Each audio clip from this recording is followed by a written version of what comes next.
Social మీడియాలో తనపై తప్పుడు ప్రచారాలు చేస్తున్నారని మండిపడ్డారు ఎమ్మెల్యే కోమటిరెడ్డి రాజగోపాల్ రెడ్డి. తమ కుటుంబమే కాంగ్రెస్ పార్టీ నేపథ్యం ఉన్న కుటుంబం అన్నారు.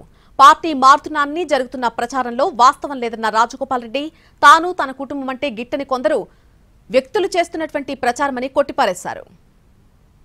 లేనిపోనిగా మీరు పదవికి రాజీనామా చేస్తున్నా అని చెప్పి ఎమ్మెల్యే పదవికి పార్టీ మారుతున్నట్టు, ఇంకో దగ్గరనైతే చూసిన కథనము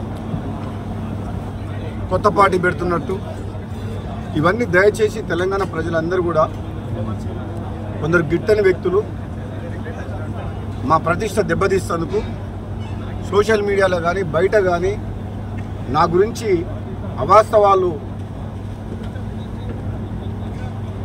ట్రోల్ చేస్తారు. కాబట్టి దయచేసి నమ్మొద్దు. నా నోటి నుంచి ఏదన్నా వస్తే తప్పితే నా రాజకీయ నిర్ణయం కానీ నా భవిష్యత్తు కానీ నేను ఏదన్నా చెప్పదలుచుకున్నప్పుడు మీడియా సమావేశం బట్టి చెప్తా తప్పితే అప్పటి వరకు ఎవ్వరు కూడా నమ్మొద్దని చెప్పి తెలంగాణ ప్రజలందరూ కూడా విజ్ఞప్తి